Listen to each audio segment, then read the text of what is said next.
O Tribunal de Justiça de São Paulo recebeu nessa tarde o pedido de habeas corpus em favor do médico Roger Abdelmaci, preso acusado de abusar sexualmente de dezenas de pacientes.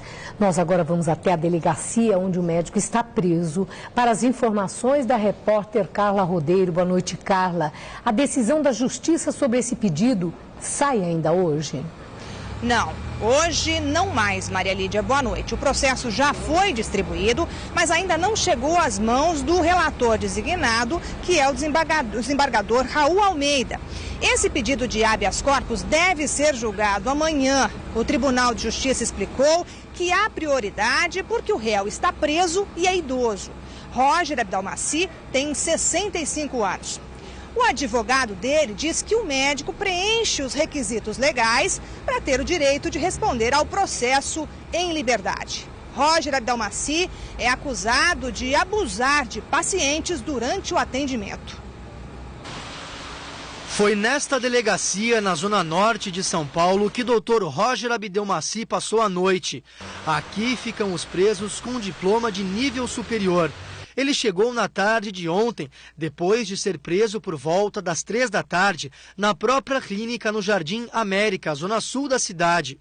Doutora Gisele, delegada, tinha passado por paciente, já estava dentro da clínica. Ela viu que ele correu para o banheiro da sala de reunião e daí nós batemos no banheiro e dissemos que seria melhor ele se integrar, tendo em vista que o consultório atende pacientes em situações íntimas. Então, para a gente não violar o consultório, seria melhor que ele se entregasse. Ele se entregou, foi cumprido o mandado de prisão.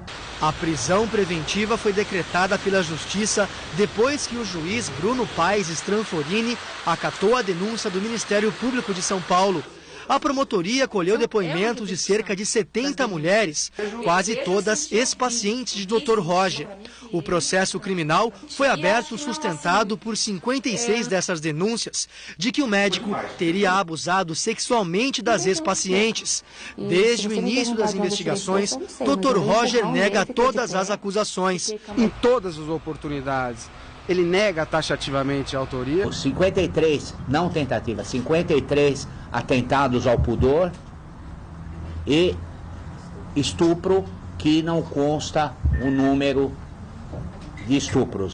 Além da ação na Justiça, Dr. Roger responde a 51 processos éticos abertos junto ao Conselho Regional de Medicina de São Paulo. Os motivos são os mesmos, mas os processos têm fundamentos diferentes, explica esse advogado criminalista. Elas são dois processos, há instrução tanto em um quanto em outro, testemunhas são ouvidas e tudo mais. Agora, no processo criminal está se decidindo se ele cometeu crime ou não. No Conselho Regional de Medicina está se decidindo se ele cometeu falta ética, que pode resultar, inclusive, na cassação do direito dele de exercer a medicina. São instâncias independentes e paralelas. Eventualmente, uma prova de um pode ser usada no outro e vice-versa. As primeiras denúncias chegaram aqui ao Ministério Público de São Paulo no ano passado, mas a Justiça não analisou os pedidos porque não havia inquérito policial aberto. A polícia entrou no caso e também ouviu os depoimentos das supostas vítimas. Só então, Dr. Roger foi apontado como o autor dos crimes. A prisão preventiva, segundo a Justiça, foi decretada para que possíveis testemunhas não fossem coagidas no curso das investigações e para evitar que Roger Abdelmaci eventualmente se negasse a colaborar com o processo, fugindo ou viajando por tempo indeterminado. Com o processo aberto, novos depoimentos serão tomados das testemunhas de defesa e de acusação e do próprio Dr. Roger. Ainda que ele condene, vai haver possibilidade de recurso ao Tribunal de Justiça. Então, a gente ainda está muito longe de uma sentença condenatória e é muito complicado uma pessoa responder presa ao longo de muito tempo, um processo, sem que existam motivos concretos permitindo isso. Bem, a repórter Fernanda Azevedo conversou hoje com mulheres ex-pacientes que dizem que foram atacadas pelo médico e elas se mostraram aliviadas com a notícia da prisão. Por isso. Tereza viu a notícia pelo jornal e quase não acreditou. 40 anos de espera e valeu a pena. Não importa se amanhã ele saia. Mas o alívio foi muito grande de ver o rosto dele, o desespero que ele estava no momento de entrar no carro. Eu tive a oportunidade de ver pela TV. O desespero dele era o nosso desespero. Ela diz que o médico a abusou quando ainda a atendia como urologista neste hospital em Campinas. Eu era uma menina, eu era virgem, e ele ficou desesperado por isso. Então ele me amarrava na cama, ele me beijava muito, ele tapava minha boca, ele sugava meu corpo todo. E ele pedia para eu colocar um preço na minha virgindade que ele pagava. E quando eu dizia que eu ia gritar, alguma coisa assim, ele dizia que ele sabia onde eu morava, que ele conhecia a minha família e que é o que escolhia, o que eu queria para a minha vida. Ivanilde, uma das poucas denunciantes que mostra o rosto, também não esconde o alívio. Ela viu a vida virar do avesso depois que começou a denunciar. Uma das coisas assim que mais eu entendo e compreendo, embora eu esteja fazendo tudo isso com o aval do meu marido, uma das coisas que eu acho assim bastante triste é para ele, tá? Porque não é fácil, sabe? A gente vive em sociedade, né? E existe quem duvide, existia quem duvidava, né? Eu acho que o ato dele ser preso já é um grande passo, porque ninguém vai prender alguém por uma denúncia vazia, uma denúncia sem parâmetro nenhum. Então, o meu marido, eu acho que é uma das pessoas, além de eu me expor, eu expus toda a minha família. Né? Imagina para um homem, um pai, um marido, a esposa vir a público dizer que foi mexida, que foi, né, que sofreu uma violência de outro homem.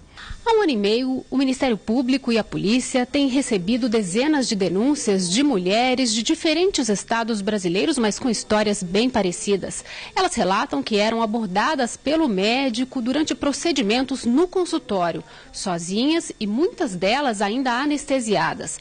Durante esse período, o Jornal da Gazeta também foi procurado por muitas dessas mulheres que resolveram tornar públicas as suas histórias na expectativa de encorajar outras vítimas.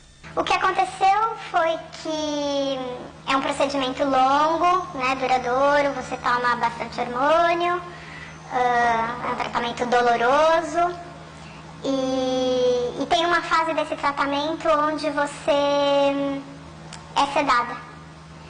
E eu acordei dessa sedação com o médico, com o Roger, que é o dono da clínica, praticamente deitado em cima de mim e passando a mão no meu corpo. E eu tentei me levantar, não consegui, aí eu acabei gritando e ele saiu.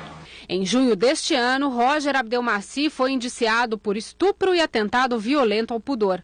O Conselho Regional de Medicina de São Paulo abriu 51 processos éticos. A pena máxima é de cassação do diploma.